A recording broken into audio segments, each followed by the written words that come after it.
should I relax or should I lock in? Playing middle as a college athlete, I would say, like, the roar of the audience, the best feeling ever. My faith is everything. It makes me who I am. I really wish that you could talk smack on the golf course. Like, that'd make it so much more fun. I had some, like, decision paralysis. Should I sleep or should I do the schoolwork? There's momentum goes both ways, right? So if you start winning a lot, that momentum is positive. If you start losing a lot, get that losing momentum. And we just got to find a way to overcome that. Let's be great today, Lions. Welcome to a Live Talk podcast. I'm your host, Damian Trailer, and today I have Bella Caccamo and Walker Capelle tapping in with me. Welcome to the show, Bella and Walker. It's nice to be here. Nice Good to be back. Hey, man. Hey, Walker's actually a second-time offender, y'all could say. So welcome back to the show, man. Nice to have you. Good to be back on. Yeah, man. Everybody loved our first episode, so it's nice to have you on again. Let's talk about some sports and some mental, man. But before I start the actual interview, can you guys tell me your major, class of graduation, and what sports you guys play? So I'm a junior. I am a sports and fitness administration major, and my concentration is sports management. I run cross country and track and field. And what was the other question? What? Oh, no, you said your class. Yeah, I said Class my class. graduation? Yeah. Oh, yeah. Major, class of graduation, and what sports you play? Yeah. I'm Walker. I'm a graduate student here, and I'm working on my MBA right now. NBA? Yeah, Masters of Business Administration. Oh, okay. I'm thinking you're talking about basketball. I know. People always get that confused. They're like, did you say NBA? I'm like, no, I'm not tall enough to be in the Yeah, no, you're going to the NBA. I mean, yeah, you're scrawny, but you're like maybe 6'1", 6'2"? 6 foot. 6 Yeah. foot? Yeah. Man, that ain't bad. They got some players in the league that's like 5'9", like Isaiah Thomas, stuff like that. Yeah, short players don't make it anymore. Unfortunately. Fact. We all did sell at Navigators. Me and Bella did some last summer, and you did it my freshman year. What was the most exciting part about being a Navigator at SEL? I just really looked forward to the kind of experience that it brought to me. First of all, like, I met a lot of people that I knew of, but I didn't know, and I kind of grew close with my coworkers, but also I grew close with the freshmen like you, your freshman year, and a bunch of those guys like Nathan and a couple other guys. But it was just nice, especially as an upperclassman, you just kind of get to help out these freshmen and kind of like take them under your wing and just show them what college is all about. Yeah, like for me, it was like I knew of you when we were in SEL together, but then it was like, okay, now I get to know him on a more personal level because we were in a whole week's worth of training together. Facts. And then getting to know the freshmen, it was like some of them still come up to me like during this semester, like when we don't even have to like do the job anymore. They'll still talk to me and they'll be like, hey, like I need some advice about whatever. And I'm like, oh, of course, because I just love helping people. I love being able to be there and give my advice when I can, if I know what to do and stuff like that. Yeah, I mean, so did you see the thing that Ms. Dyer sent out today? Yes. I actually reapplied as I was I gotta setting do up that for later. the pod. I will actually reapply. I honestly love being a Navigator because my freshman year was such an amazing experience. I think if it wasn't for me doing SEL, I don't know if I would be here today. Yeah, SEL was so important to me my freshman year. Like, at first, I applied as a joke. I was like, oh, no, like, this is not going to be how it exactly was. And I just met so many great people, and I got to be a Navigator with my roommates, Allison and Kayla, and it was just a great bonding experience for us, and, like, we're still really close and when we live together and stuff like that. Yeah, speaking of Allison, shout out Allison, man. I heard she PR'd this, it 2 weeks ago? She PR'd the other day and broke her own school record for the 300. So. Yeah, shout out Allison, man. I'm not gonna lie, she be scaring me sometimes because she always she's so good. She always stands up. She don't never look on her No, face facts, bro. I campus. rarely see her smile. She had the most determined look on her face in our 4x4 this weekend because she hates the 4x4 and I absolutely love it. And so our coaches, they were like, well, Bella wants to run the 4x4, so Allison, that means you have to as well, because she was like one of the other people that were candidates for the 4x4. And Allison was like, don't make me do this. And I was like, please. And so she did it, and we did really good. So And she's like, you know, it wasn't that bad, but like, don't make me do that again. Speaking of PR, Bella, I want to congratulate you on setting a personal best and school record in the 600-meter race with a time of 1:40 a minute. Was it a minute 46 and like 49 seconds? Yeah, something like that. I don't know if that's how you say the time. Yeah, 1:46. All right, yeah. cool. Yeah, so I want to congratulate you on that. Thank you. It was fun. I like crossed the finish line and I was like, I think that was a school record. And I look at Coach and Walker and they're like, yeah, you got it. And I was like, oh my gosh. Yeah, my question was actually gonna be how to feel the PR and set a school record in your first meet like of the season. It was amazing because like I'm a mid distance runner, so like I run the 800 and the 400, and Coach was like, well, they have a 600 at this meet. Those are like the tricky races where it's like they don't offer them a whole lot. And so I was like, well, why don't we just try it? And I did, and it felt weird because usually I have like one more lap to go in my race, but it was a lot of fun, and it was really exciting to set the school record because I didn't think that I would do something like that the first meet of the season, but it was really exciting, and it was also like a confidence booster because it's like it just shows like all my hard work has paid off, and Coach's training is doing exactly what it needs to be doing. Yeah. Also, Walker, you also did one runner of the year doing cross country. Yeah. So I want to congratulate you on that again, brother. On video this time, because last time we were only audio. So I want to congratulate you on that too, man. Aren't you like one of the only runners for cross country at Piedmont that like actually won that award though? First ever Piedmont runner to win that award. Yeah. So yeah, that was a big accomplishment. Something nice to get off on my chest and just show everybody. Yeah, man. Well, congratulations to both of you guys on that. You know, breaking school records and setting school records. But on to the sports questions now. How do you guys juggle the student-athlete lifestyle?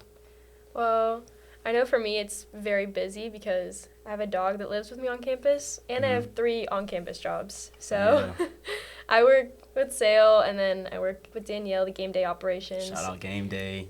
And then I'm also on the campus activities board, so it's a lot. And, you know, I have a planner, like, everything's planned down to the minute. But it's a lot, but it gets going. Like, once I'm, like, in a groove, I figure it out. Yeah. Wish I could say my life was that busy right now. It honestly isn't. I just go in, like, spurts, really.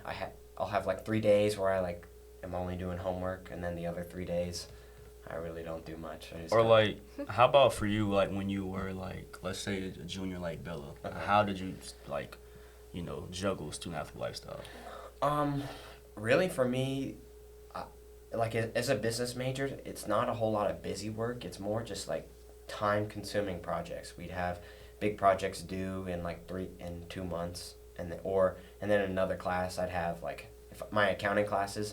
I'd have a test every 2 weeks. Yeah. So like juggling, like the work, the planning, the future assessment of all my assignments was difficult, but it was definitely manageable. I'm very much like a time-oriented person, so assessing those things became kind of easy for me. And you know that's kind of ironic that you guys talk about like planning or whatever, because my next question was actually gonna be like, do you guys struggle with time management, or did you struggle with time management as like athletes or student athletes here? I wouldn't say I really struggled with it too much, just because like even in high school I was always like very time oriented, and so it kind of just translated to college. But I mean, it is really hard when we travel because it's like we depart at like 2 p.m. one day and you don't know when you're gonna get back because of the meet, just how long it runs. Like we got back at 3 a.m. On Sunday.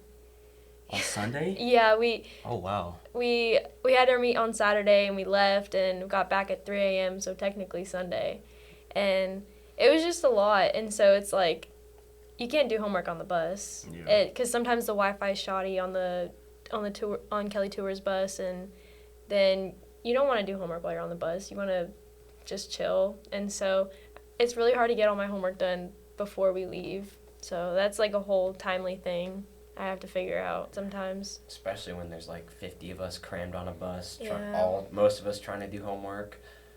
It just turns into chaos. So I just usually result in trying to do it beforehand or just saying screw it, I'm just gonna Yeah. Take the 0? Not a 0. No, I'll turn it in like very last minute. I'm pretty much like a procrastinator, but like I procrastinate and give myself enough time to get my stuff done. Yeah. But It's really hard though when everyone's taking up the Wi-Fi. So I don't even do homework on the bus. I'll just download Netflix movies or something. Yeah, bro. Honestly, this past week we had a Wi-Fi situation. Oh my god. That was was so not the time hard for to the turn Wi-Fi in to go out. homework before we Facts. left. I was struggling so hard because I had all these assignments typed up and all I had to do was press submit. And it was like, error, please try again. I'm like, bro, I can't even turn it in. Bro, I had to use my hotspot to turn in an assignment. That's what I was doing. Like, it was bad. yeah, But, I was in the middle of a research assignment, so like I just got over the flu and I was like, okay, today I'm gonna be productive. I'm gonna go get some homework done. Couldn't even go online and get research done for my project. Every time I click Google, error, crash. Like no, facts. It Wi-Fi's was down. crashing too. Like, and it's crazy too because when it crashed the first time, I was on the game with my friends and like we were all playing like NCAA and it literally just crashed. I was like, bro, what happened? It's crazy. It was crazy, bro. But my next question is, what made y'all fall in love with cross country and running track and field? Well, I hated cross country at the start. I started out as a sprinter, and I didn't do cross country till my sophomore year. And it was a very tough transition. Like, doing sprints my freshman year, I felt, like, pretty good about it. And then me and Coach had a conversation, you know, maybe we could do more. And I was like, there's no way. And so then I would talk to Walker about it just because he's done cross country longer than me. And it was like, you know, maybe I could do this. Maybe this is something I'd be good at. And it was a lot of trial and error the first season, so I really hated it. Yeah. And it was not fun or enjoyable. But, I mean, now, like, being in the training for long enough, it's, like, something I really enjoy now. For me, I mean, like I talked last time we were on the podcast, it was kind of a interesting aspect for me because I chose to like start running so late in high school. Yeah. Like I didn't do team sports my entire like high school year until junior year. And so I just kind of like felt I was almost like I found a way to go to college, which I wasn't even remotely considering. I was going to go join the military and I was going to go off to boot camp, and last minute my coach was like, yeah, you know, you're fast enough, you can go run in college. And I was like, really? And he was like, yeah. And I came here, and then just the program and the seniors and the people that I looked up to when I first came in here just helped me settle in and just find love for a sport that I was passionate about at a late stage of my career. So, I mean, just kind of, you know, how everything has gone in my life. It's just, you know, I'll give this a shot, and then it either goes really well or it goes really awful. And, In this case, it went really well. It got runner of the year. I mean, it worked out really well. So, I mean, I really can't complain. I mean, same here. I like the seniors that they were juniors at the time when I joined. It was like instant connections. Like, I instantly looked up to them, and they were just people that really helped guide me through college. And like, I was in a similar situation. Like, I didn't even consider college or even running in college. I was going to go to some tech school and just work and do whatever. I don't even know what my plan was. And then one spring break of senior year, I like texted my mom. I'm sitting on the beach and I'm like, Mom, I think I want to go to college. And she was like, okay, like, we'll figure it out. And then I talked to Coach Rommel and Coach Jemison and toured here, and it was like, I just really enjoyed being here, and the people that were there for me, my first steps here, it was just amazing. No, I mean, that's pretty good stories. But my next question for you guys is, what makes track and field and cross country unique from other sports? Because, like, the endurance you guys have to have, and, you know, the willpower, I could say, and probably mentality to be able to run for that long. It's different from other sports, in my opinion. Yeah. I'll say the biggest thing is the training. See a lot of other sports. I'd probably say the only one close to us would probably be golf or maybe swim. But training-wise, we don't stop. We get a week off in between each season. So after cross country was over, I didn't run for a week, and then training started right back up for track. Yeah, we had like just a little bit of a week to just chill. It was like cross country's over, week to chill, and then right into track training. A week is crazy. Yeah. Yeah. Because, I mean, we're technically in season all year round. And, I mean, summer, we don't stop training. Coach sends us summer miles to do and stuff.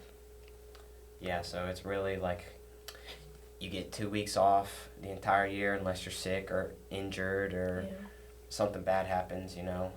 But other than that, you're always grinding. You're always pushing and working harder. And there's really no easy days because on some easy days when you know, we have recovery miles where after workout, but it's not easy because we just ran a workout, so we're like tired. You'll be sore, in pain, or you just don't want to do it, but it's recovery miles. I be seeing y'all run around campus. How do y'all, because our campus is, if anybody knows the Demarest or North Georgia, we have nothing but hills here.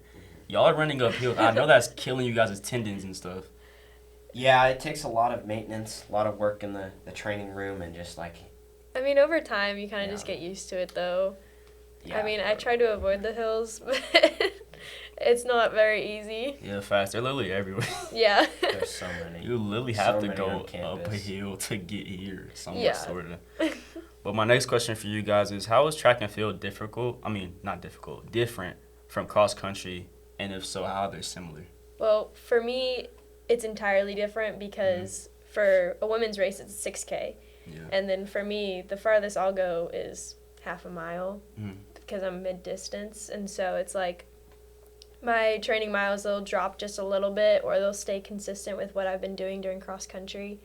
And I mean, for me, I focus more on speed work and like power than anything. And then cross country, it's more focusing on endurance for me. Okay. And so it's just very different in that aspect. And then also cross country is just more mentally exhausting for me than track is, just because track was there before cross country was for me. So I don't really think about my races too much when it comes to track, but cross country is very mentally driven for me. It's so difficult. I can only imagine. I mean, I would say, like, for me, I'm a 5K, 10K, sometimes the mile or 15. I'd say they're kind of similar, just because I'm out there running for so long.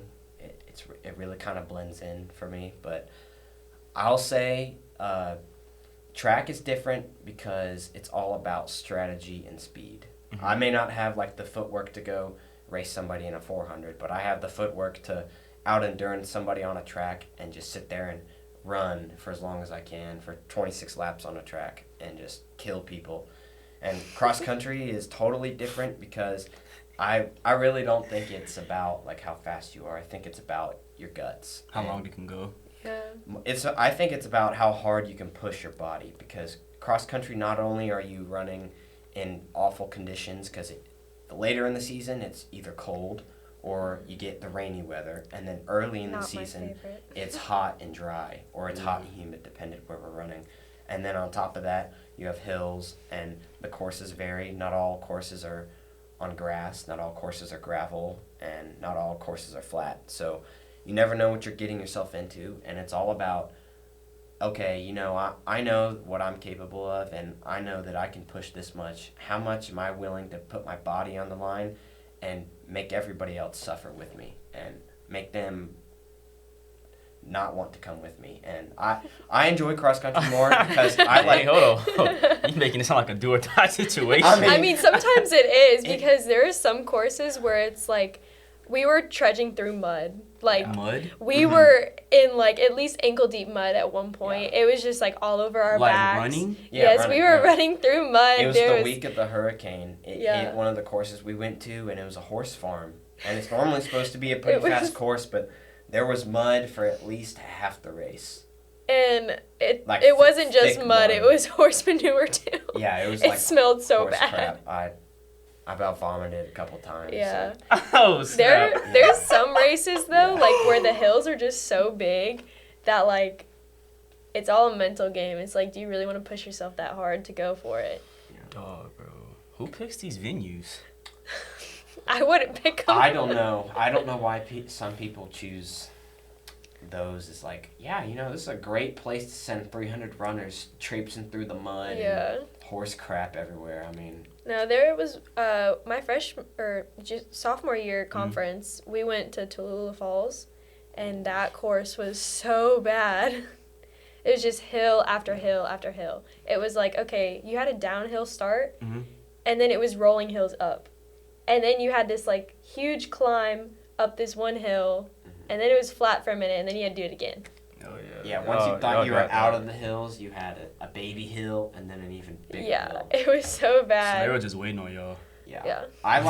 That's why I like cross country, because those types of courses and those type of things, when you can tell, like your opponents are like down and out, because gosh, we have to go up a hill. That's where my brain just flips and is like, okay, you're thinking negatively, but I'm thinking positively. Yeah, like, you're just gonna charge up the hill I'm instead of gonna own defeating. you on this hill, and I'm gonna take advantage. And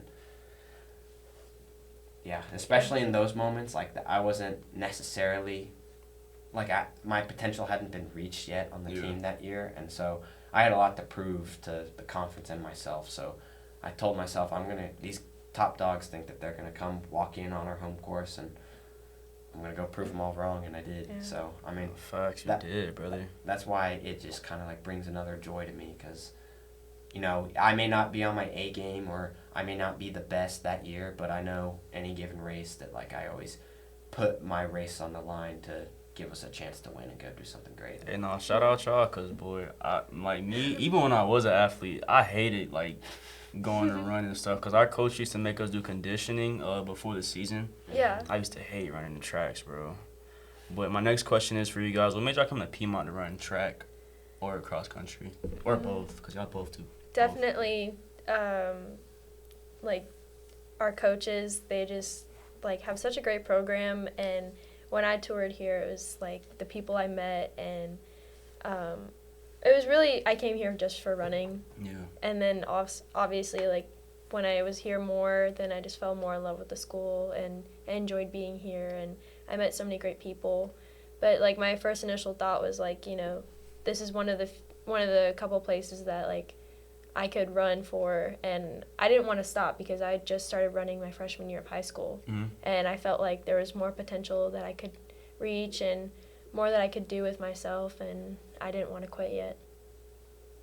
Yeah, for me, I think I mentioned this on the podcast last time, but my family lives nearby, so this area is really familiar with me, so that was a huge thing. I never would have thought that I would have lived so close to family and so close to home, but I don't know, I have always liked this area, and that was a huge draw. And then when I came on my tour here, I can't really explain how or why, but I just knew once I stepped foot on campus, I really enjoyed the way Jimson talked to us, and I could see the way he coached, and I looked at the athletes that were there, and they just looked motivated and bought in, and that was my thing. I didn't want to go to some program where, a bunch of people are like, we run for fun and blah, blah, blah. Like, I don't want to be with a bunch of nerds that are out here wanting to run a 5K. I wanted to be with people that enjoyed themselves and were committed to something. And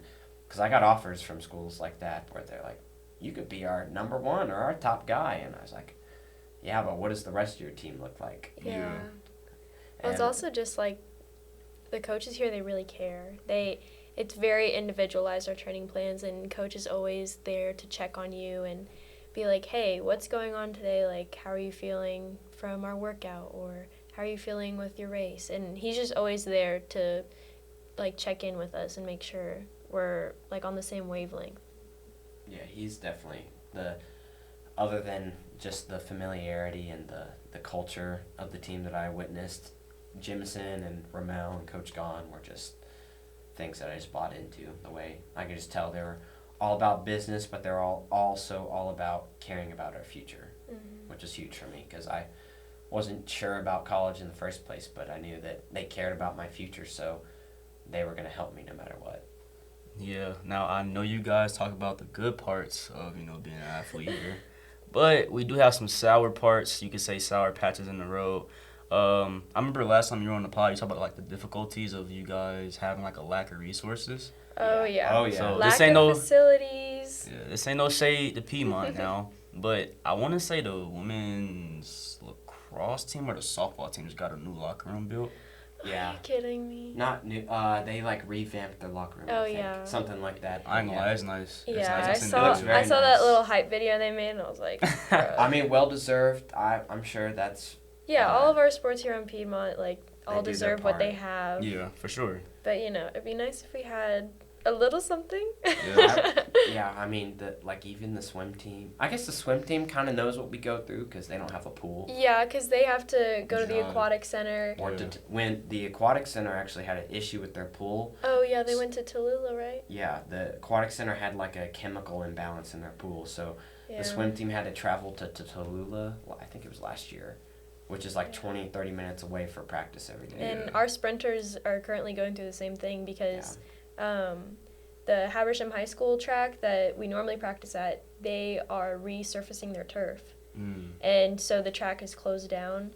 And so they have to go to Tallulah or Toccoa to practice on a track. Yeah, I was gonna ask, like, can y'all kind of give me y'all input about the lack of resources your sport specifically gets? And like how it kind of affects you guys. I mean, not if having it a does. track sucks because, you know, when we do have track workouts, and mainly for the sprinters and the throwers, because like the throwing facility is also at Habersham. We don't have anything like that here. And so it's like you have to drive. I mean, it's only a 5-minute drive, but you know that, and then you have to get everyone to the place and back. get everyone going, and so it just takes up a lot of time. And it would just be nice if like there was a track here, like be like, okay, everyone meet at the track at like 3:00, whatever. And also just like it would be cool if we had an indoor track, because then we'd have like a place to host meets and stuff, because then we'd be the only indoor track in the state of Georgia. Yeah, there's no tracks. The closest indoor facility is 3 hours in Birmingham. Yeah. Sheesh. And that's like a state-of-the-art facility where they host Olympic-level events. Yeah. Olympic? Yeah, like Noah Lyles has run on that track before. All the top Americans perform there. They hold D1 indoor nationals there almost every year. So they're really high it's profile. a great facility. Yeah, it's really nice that we get to go there for our opening meet, because it's just so nice on the inside, and I enjoy running there a lot. Yeah. But the lack of resources and facilities, I mean, I personally just don't understand. Since I've been here, nothing has changed. The only thing that's changed is our budget. And no shade against anybody else, but we have the biggest team on campus, so I just feel like our budget should be a little bit bigger than everybody else's, because we house 3 different departments for track, plus we run cross country in the fall, and we have about 60 athletes. 60? No, closer to 70. What? There's 66 Yeah, of us. we haven't had any dropout this year. What, you mean for like track and field? Yeah. Yes, for track and field we have close to 70 people. So, I mean, Oh, I didn't know that. Yeah. And especially since we don't have our own facility, we're paying for meet entries and facility entries when we go and compete. So Meet entries can kind of be expensive sometimes. depending on the meet, it's either a flat rate or a fixed rate. So Yeah, it could be like per team or per person. Oh, wow. That's a lot. and depending on the size of your team, it can be more. I know. Yeah. One of the meets that we go to, it's about $3,000 just for our team to compete. Yeah. So that kind of makes sense then. That's excluding any other costs. Hotel fees. Yeah. That's just for us physically to get our numbers and Yeah, that's whatnot for to bib compete. numbers and to just race. And then you have to add in hotel costs. And I mean, food. like this year, all the sports are required to do 4 people to a room.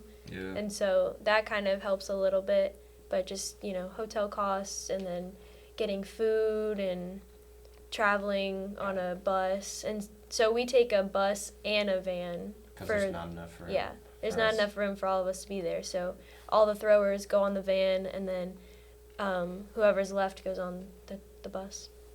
Well, that's a history lesson today on Piedmont Athletics. I'll troll.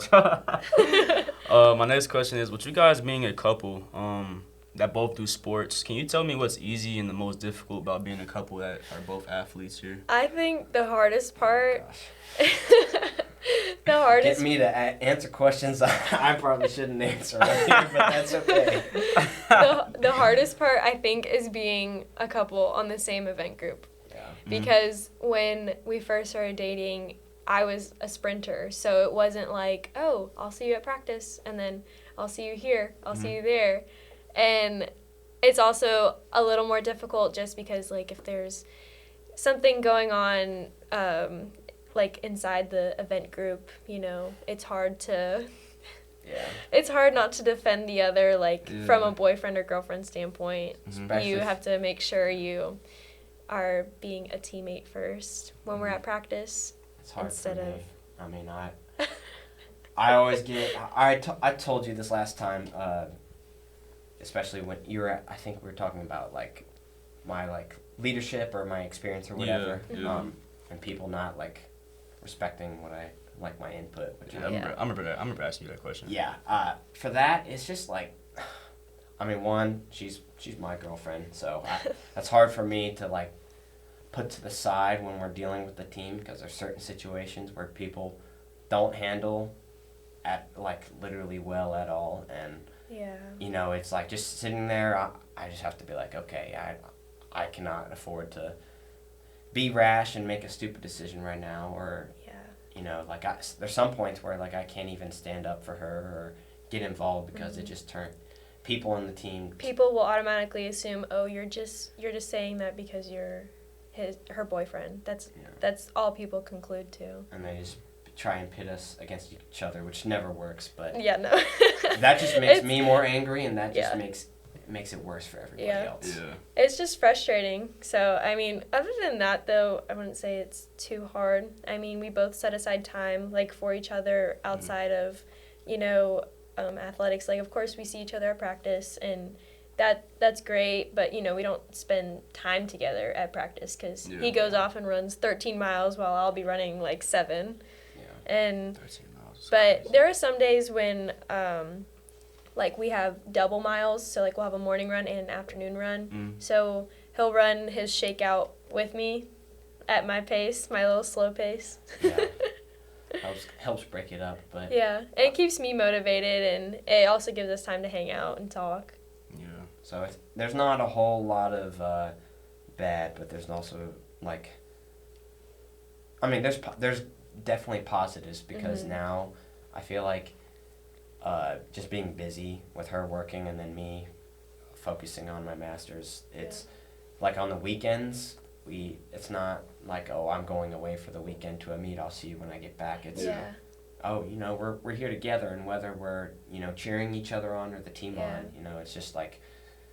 We do it together. We're doing it together, and it's just not... It doesn't bother me, and...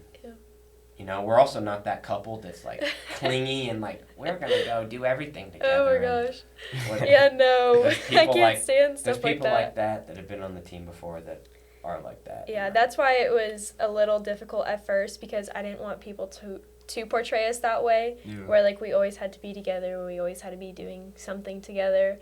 And so it was just hard at first, because a lot of people did assume that. They were like, oh, well, like... A lot of people assumed that I wanted to do cross country just because he's on the cross country team. And in reality, it was just like I was almost hesitant not to, just for the sole reason that we are dating. And I was actually against her doing cross country because of that. Yeah. And then it was just down to the point where it was like I needed to do what Jemison thought would be best for me and what I thought would be best for me. And obviously it's paid off, you know, like running the 800 is my favorite event of all time, and cross country is slowly growing on me, so. Yeah, lots of ups and downs being a couple on the team, especially year round with almost the same people. So, and sometimes it's hard just because, like, I enjoy hanging out with, like, the cross country guys, and so sometimes I gotta make sure I'm like, okay, I gotta hang out with my team too. And, you know, but I always want to make sure, like, I'm cheering on everyone. And some people are like, oh, well, you're only cheering on the boys' team because your boyfriend's on the team. And I'm like, no, it's because I got friends on the boys' team. Man, people, man. It's unsuspected, but, you know, we're all a adults here at college, and some people still find a way to Act think like they're in kids. high school and middle Yeah. school. No facts. But on to the next question. What do you guys individually or team or you know what? Scratch that. What individually or team oriented do you want to accomplish this year or improve that wasn't accomplished last year? Well, this year, this school year cross country, I definitely performed better than my sophomore year Yeah. by a significant amount. So that's like something that I've already accomplished. And then I am currently trying to go for the 800 school record, either indoor or outdoor. It's something that I've set my mind on, and so hopefully I will achieve it.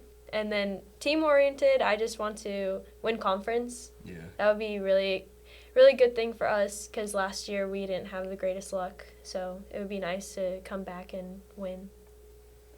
I mean, for us, the guys' side has been so dominant in track and field since even before I got here, which is a testament to the program because, I mean, it's not hard to do when some of these teams, we're one of the few teams that's well-rounded in every aspect. We're very, top-heavy in almost every event. Yeah.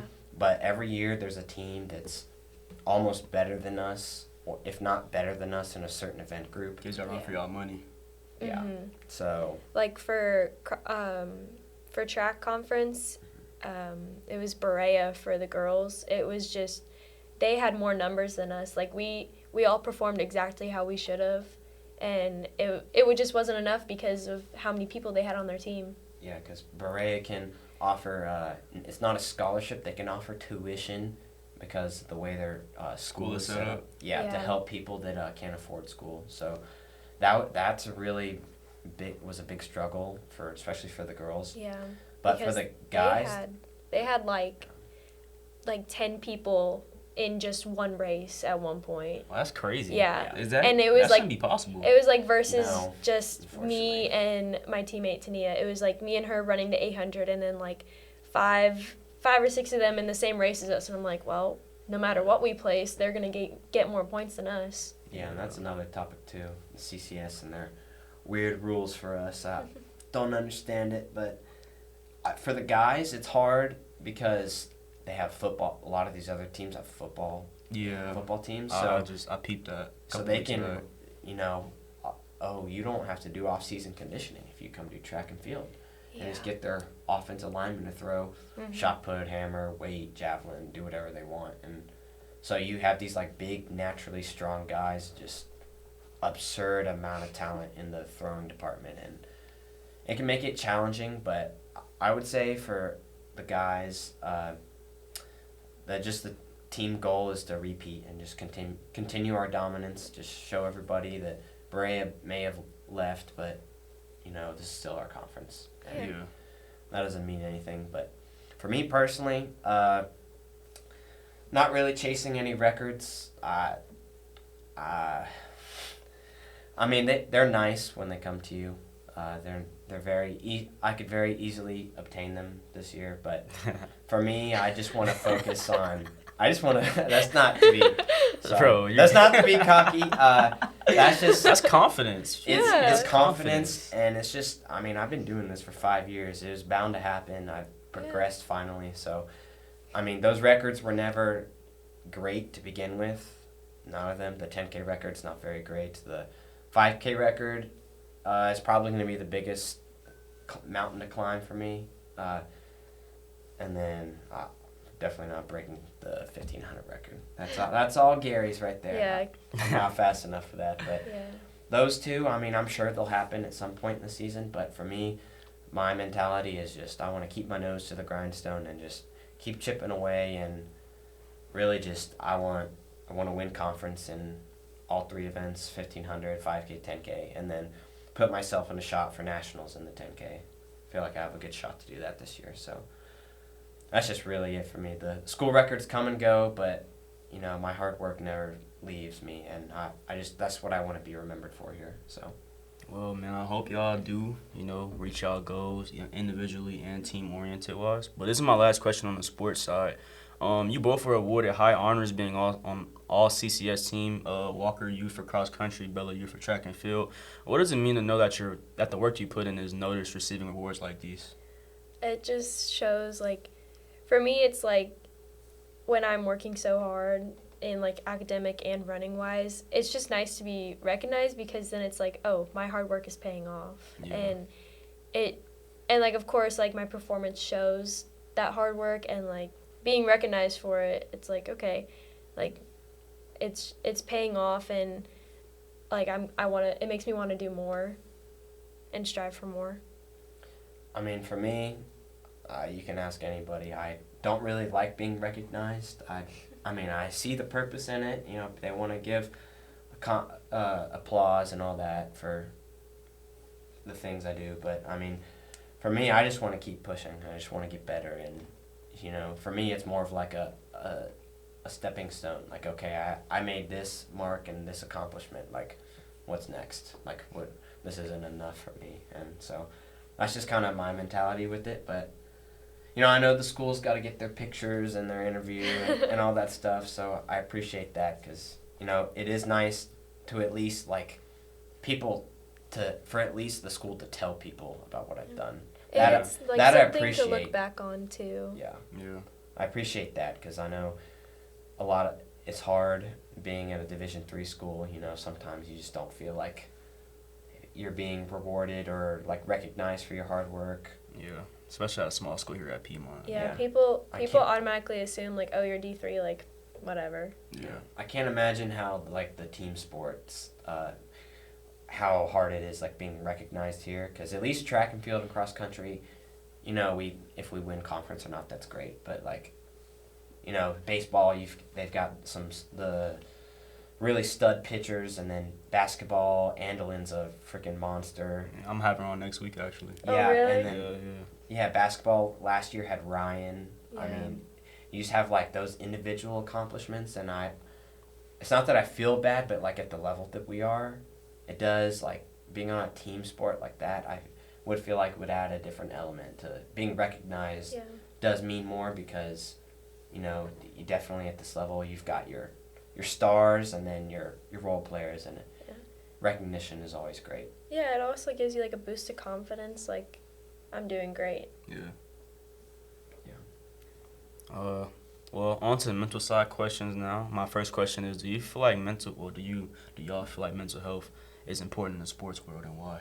It's so important, because, I mean, especially, like, just sports in general and cross country and track, running, half of it is mental. Yeah. Because if you give up mentally in a race, you're not going to, it doesn't matter how much strength or how much power you have or how much speed you have, like, you're not going to perform as well if you're not in it mentally. And, like, I know for me, cross country is all mental for me, just because, like to push myself that hard and for that long has never been something I've done. I've only pushed myself for a lap around the track or 2 laps. Yeah. And so now it's like, okay, I got to push myself for almost 4 miles. And so it's just like, if I'm not mentally ready or mentally there, I can't do it. And so it's just so important for me, like, before a race, to, like, get myself mentally ready, like little affirmations, you know, like, yeah. I can do this, like, I'm strong, I'm fast, I can do it, stuff like that. Mental health is so important. Just, you know, if your head's not right, you're not performing. Doesn't matter how talented you are or how untalented you are. You're just not going to be able to perform well. So I think taking care of yourself is an absolute must. Making sure your headspace is in the right space going into not even just the game, but practice. Every day of practice, you got to go out with that right mentality, and I just think that's absolutely important, especially in running.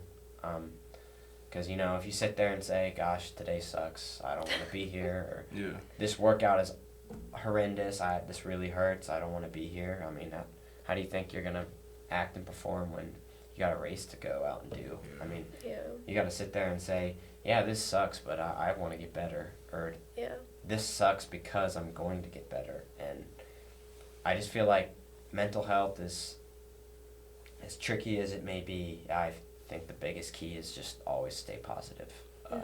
As long as you're positive, I feel like you can put yourself in a position to be your best, and that's all that really matters when you're an athlete. You can't be upset at yourself if you're giving the best that you've got, and I know I've been there when you don't perform well, and that's not a good feeling.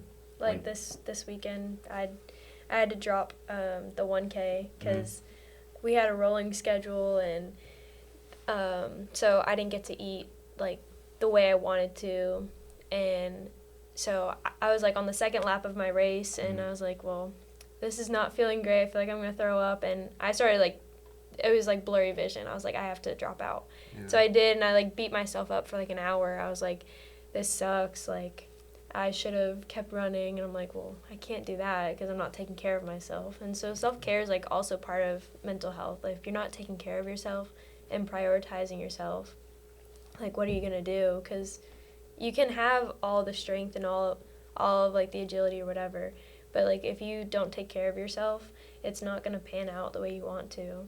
And so you just have to keep taking care of yourself. And like, I know during cross country, I love my teammates and I love warming up with them and hanging out with them, but sometimes I gotta step away for a minute and like get into the right headspace before a race, because I can't get myself excited. Like, some people, they listen to like headbanging music and get like all this adrenaline pumping through their body, and for me, I get so nervous that I have to like calm down before a race. And so it's just doing whatever's best for you to help you perform the best way you can. No, I mean, that's real. I mean, on both of you guys' parts, like, that's actually, you know, real, which is why I want to start podcasts like this, because like I wanted to bring awareness to the mental side of being an athlete, and you guys kind of perfectly painted the picture. So appreciate y'all for that. But my next question is, has there been a moment, well, you guys kind of already answered this, but has there been a moment throughout your sports career where your mental health was affected by your sport? Even if it was like something outside of your sport that like affected you while you were on the track or on the course, how did it affect you? I know for me, last track season, I had just started running the 800, and I had a whole month of constant PRs. Like, I was PRing left and right, like every single meet. And then there was just this 1 month where it was absolutely nothing. Like, I was not running as fast, and it was so weird for me, because I was like, why am I not getting faster? And it wasn't coach's training, because I would sit there and talk to him for like an hour before practice some days, and I'd be like, why am I not getting faster? Like, why am I not like PRing more? And he was like, well, like, you need to think about it. Like, you're like, in this part of the season, I don't want you to peak. I want you to just stay like at a constant rate right now. Like, I don't want you to gas yourself out, and then come conference time, you can't run what you used to run in the middle of the season. And so I just like beat myself up for like that whole entire month. I was like, I'm not fast enough. Like, I guess that was it. Like, I'm not going to get any faster. And so it was just really hard. And, you know, there were some days where I like would be really upset, and I'd talk to him, and I'd be like, listen, I don't think cross country's for me anymore. And like, of course, you know, he's very encouraging, like told me to give it time, and like, it's going to be okay. And then, you know, our meet before conference, I had like the biggest PR I've ever had, and it was just a huge confidence booster. And it kind of gave me a little boost of like, okay, I didn't really need to be that upset. Like, I just have to trust the timing. I have to be patient. Yeah, I mean, I've hit walls before, and talked about this last time we were here, when I went through the not even the mental health, but like the physical health issues, and then recovering from that was a big challenge for me. But I would say, I mean, I just try and push through it. There have been plenty of instances, like just little things here and there, where, you know, I get in my head, and early in the season, we're not supposed to really be running great. And for me, I'm just so competitive. I'm just like, well, I want to be running fast right now. And I want everybody to be scared. for April. Like Bro. I mean, that's, You in this gladiator mentality. that's just how I am, though. Be Like, scared. you ask everybody. Like, I mean, I told everybody at cross country after I won. I said, "Yeah, I may have won, but you know, there's still more coming for track. So don't think it's easy." And that's just how I am. I just want to prepare for war. I mean, that's how it is. I want to go out, win a championship, do my best as I can all season. And, you know, I get little spurts where, like I said, you're not running fast and you're like, you know, dang it, I didn't run as great as I wanted to. But you just got to keep reminding yourself that, you know, you're not going to feel great all the time. You're always working, especially early in the season, so you're not going to be running great. And then it's just kind of that human error, you know, as a human being, you just want to be good, no matter what you're doing. And especially at track where it's such a like multi-layered season, and it's so many things compiled onto one. It's not just running, and it's not just your training and speed work, and it's all these different aspects. And you just have to like constantly remind yourself, like, you're the best version of you right now. And as long as you're giving it your all, you're capable of anything. And that's all. And even if you don't PR, or even if you know, don't run what you wanted to, you need to just be happy that, you know, I'm out here competing for a school. I'm out here traveling with my friends. I'm out here doing something I love. And, you know, you just got to keep reminding yourself that. And the minute you let that go is the minute that you fall into that trap. And that's why I always say, like, gotta be ready for war. Because if you're not ready for war, you're not ready. You can't handle what it takes. It's also just good to like remind yourself, like what Walker said, like being like reminding yourself of what you're blessed to have, like blessed with the opportunities you have, and just keep the positivity going. I mean, that's what's up for sure. My fourth question is, what makes having confidence an important factor being an athlete?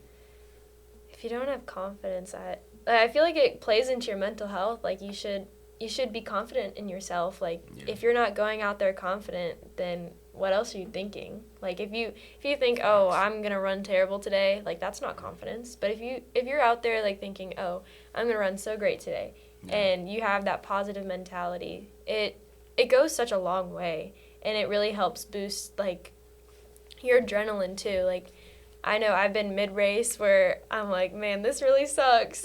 and but then I'm like, you know, I'm confident I can run really fast. Like I'm confident I can do this. And it just gives you some kind of boost. I don't even know how to explain it. It just helps so much.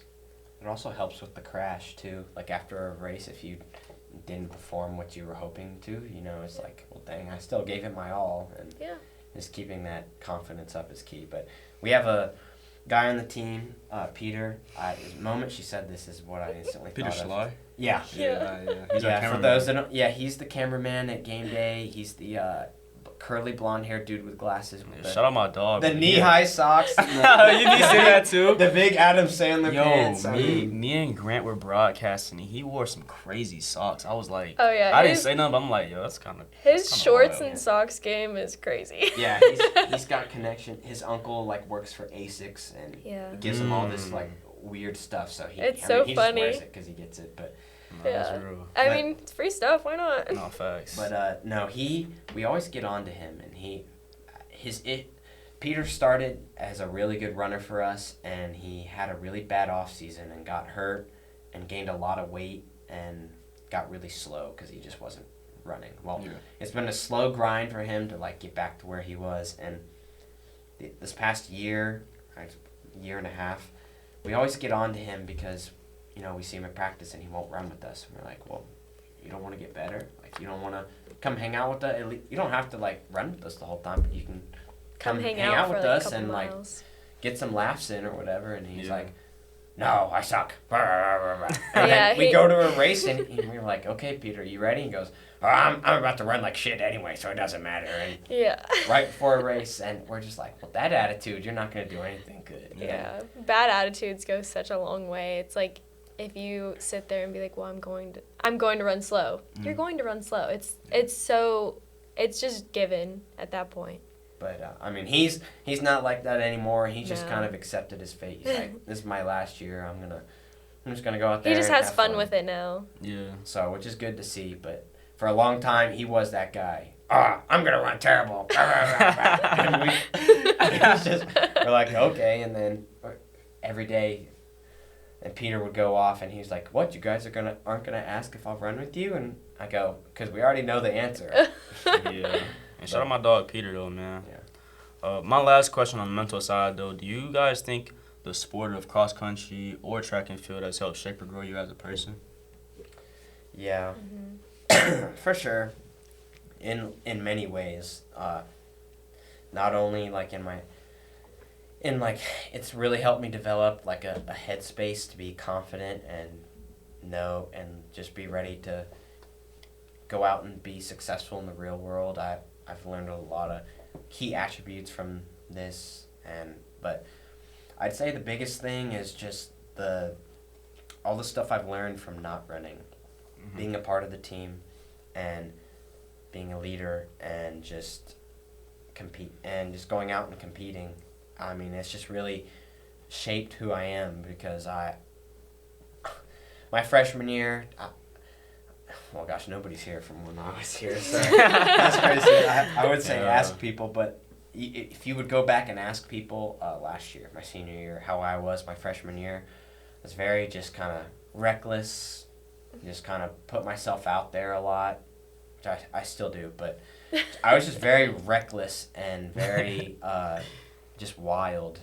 There was just like no, I had no boundaries, nothing that like contained me. I just did whatever. But now, I would say because of running and just everything that I've learned, I've learned to contain that and obviously be safe. But I just learned to like isolate and channel those different aspects of myself into different ways. And so, because I was very quick to my words, still am, but a lot better. But I say what's on my mind, and I just learned to just be more respectful and more thoughtful and more just well-tuned to the world, I would say, than instead of just like just doing whatever. I would say it was more like an uncontrolled chaos when I first got here, and now it's like controlled a little bit. Yeah, all the chaos is in one bubble with a hole sticking out of it, and then the channel opens and closes when it needs to. So weird way of describing it, but I mean, you ask Bella. There's moments where that channel cannot be controlled and stays open a little too long. That's understandable. Yeah. For me, cross country is just and track, but more cross country for me is like it taught me how to be patient, and it got me more mentally tough, I would say, just because my first season was horrendous. Yeah. I was so nervous. I was so it was something brand new, so I didn't know what to expect, what to think, what to do. And I mean, thankfully I had Walker by my side to help me through it, because it was just so tough. And in races, it was like I couldn't stop. I couldn't finish a race without stopping, to puke, because I was so nervous. Yeah. It was and it was just a lot of trial and error, because at first it was nerves, and I would sit with coach for an hour and be like, hey, I don't know what it is. I tried doing this before a race. I tried doing that before a race. And then it was the nutrition and just being more nutritiously cautious, because I love my sweets. No, that's real. That's real. And I have realized, I gotta cut back on them the day before a race and not eat a pancake with chocolate chips the morning of a race. Chocolate chips. That I know. Sound good. It sounds so good, but I can't do that because it doesn't work. And, just being mentally tough, because there were some races, like my first conference races in cross country, it was so hard because it was extremely hot, extremely hilly, and I was not in that right state of mind. Every time I stopped to throw up, it was, okay, should I just quit? And I genuinely thought about it after, when I had a mile left. I saw my mom recording me on the side, and she's like, you got this. And I'm like, I don't want to do this anymore. And she was like, no, you've got it. Keep going. And I'm like, no, Mom, I hate this. But I kept going, obviously, and I'm here where I am. And I absolutely love it now, but it just taught me to be patient, especially in track when I hit that wall. Yeah. It was so hard. And then just being positive. I mean, I'm always a positive person, but just positive when I'm running is the hard part. But yeah. Well, those are very interesting stories. On to the burner questions now. These are like funny little quick questions. My first question is, did you guys have any offers or any like interest from any other schools outside of Piedmont? Yeah, I had a couple. Let's see. I did look at, Reinhardt and a couple other places closer to home, but it just didn't really feel like the right. And then I also felt like, oh, maybe I should go down to Florida, like not Florida State. I'm about to say. No, not that fast. But no, just like some colleges like in Florida that were near my family, so I could move back because I grew up in Florida. So, but no, Piedmont was the one I chose just because the great program and the people. So. Yeah. I had a couple offers, a big one from Oglethorpe, and then another pretty big one from Reinhardt, and then I think it was Valdosta State I was looking into. So I almost had a chance to go run D2. Thank goodness that didn't happen, because that was a whole predicament when I first started running. I wanted to go there, but only a couple schools. Nothing too big, but yeah. My next question is, say y'all coming back from a long road trip and Coach Jemison say y'all got sprints when y'all get back, but don't give y'all a reason as of why. What or who you think may be the reason for y'all having to run sprints when y'all get back? Oh my gosh. Wow, they really going back. They thinking for real. My first mind, it's either Peter. Yeah, I would say Peter. Or honestly, somebody on the sprint side. I would definitely say Peter because he's always stirring something up with Coach. I'm trying to think of any girls. No, they all left last year. All the ones. I mean, I would say myself because sometimes I annoy Coach. I don't know. I'd probably say Peter or Jaden. Yeah. Definitely. Yeah, sounds about right. Jaden's for sure. Jaden's and Peter are the biggest instigators on the team, so I mean, they're always doing something to make Coach upset, or Peter says something that he shouldn't. It'll be like Peter says something extremely off guard, and Coach goes, "Peter, what the heck?" And Peter's just like, "Oh, I'm sorry, Coach." Or sometimes he doesn't even say sorry. Peter never apologizes. He just laughs. Doesn't. He be laughing? Yes, he'll laugh. Oh, no, Peter a troll. Yeah, he is. He'll say, Coach brings his kids to practice a lot, and so... Sometimes he'll accidentally cuss in front of them.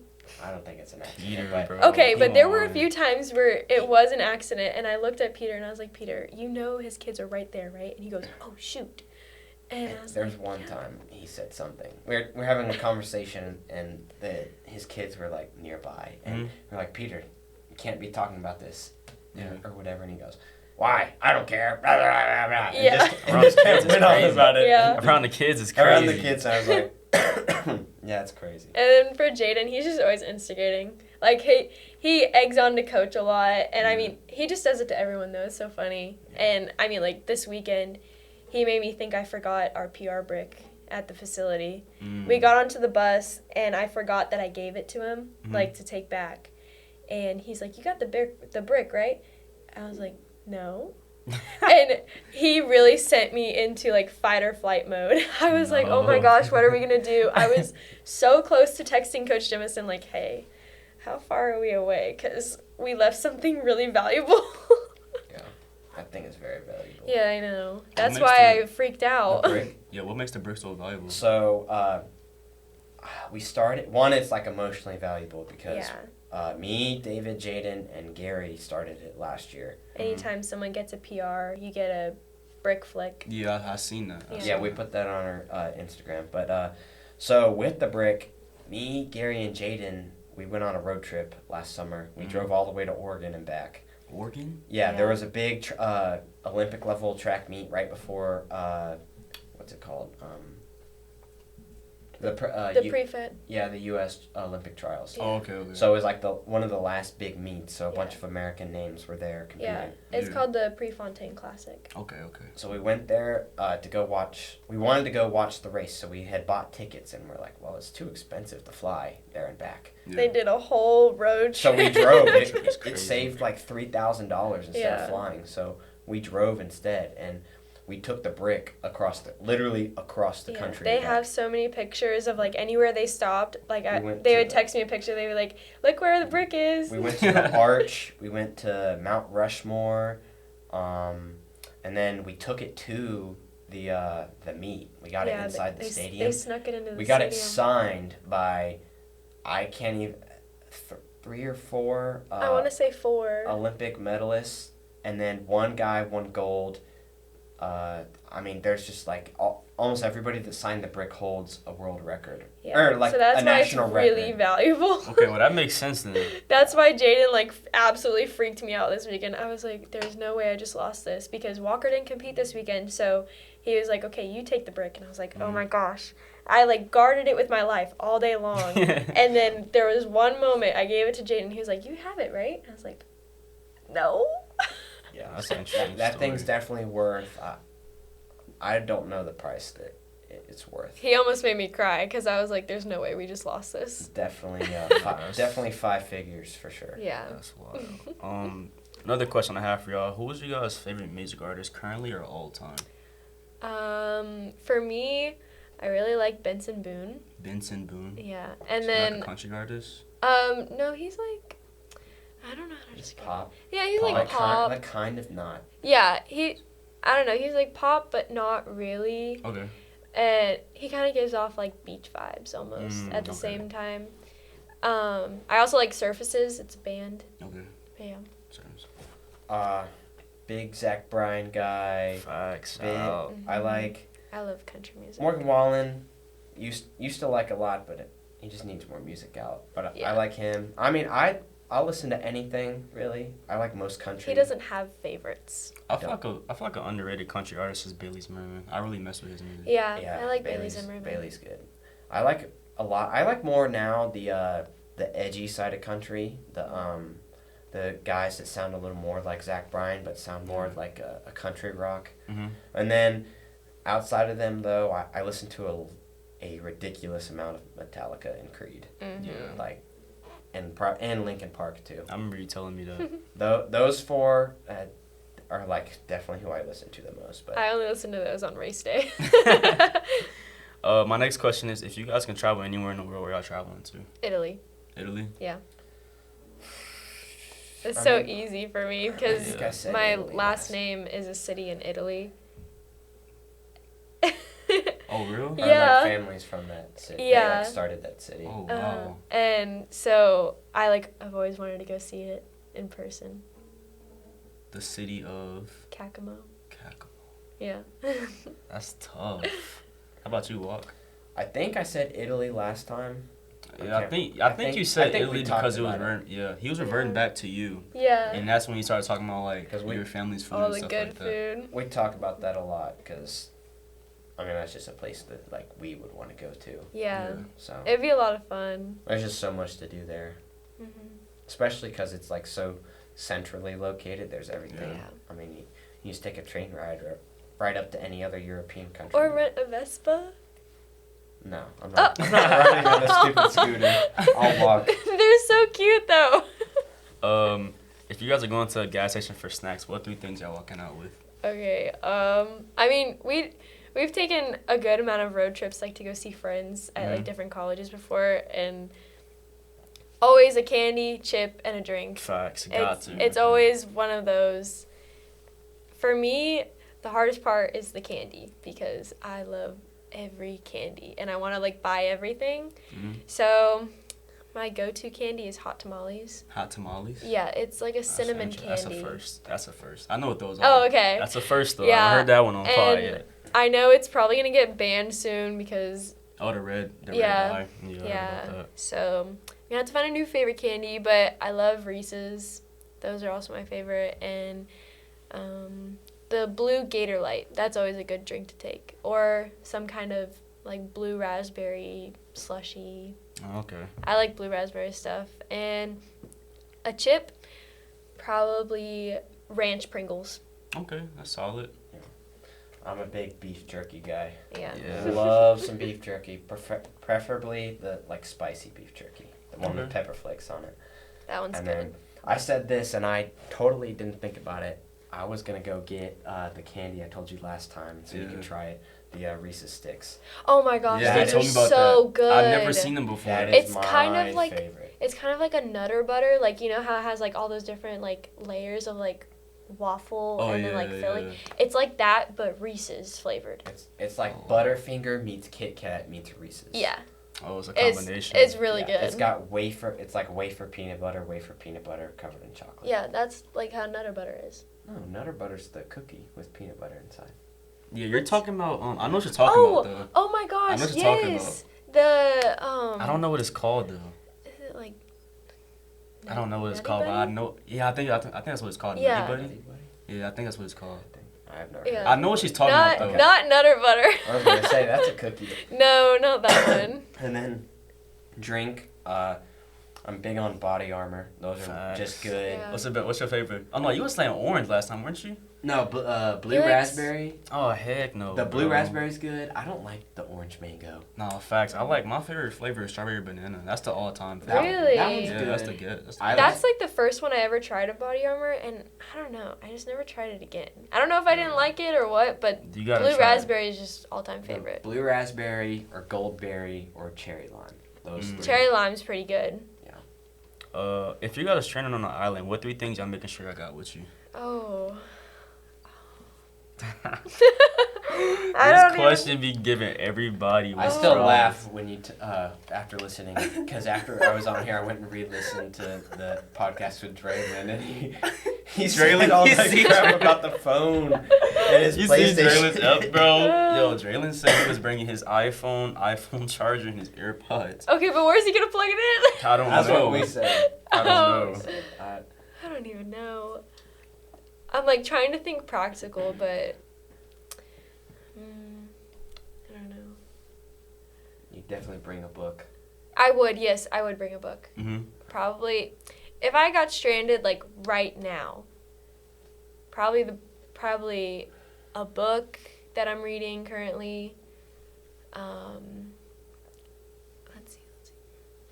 You said 3 things? 3 things. Oh my gosh. That's a lot. I just don't know. usually people be like, that's too little. I'm like, Yeah. hey, man, you don't have 3 No. things. Book to keep me occupied. Okay. A ship to get off. A ship. Yeah, a ship Okay. to get off. You have to find how to work it, but hey, a ship. And a manual for the ship.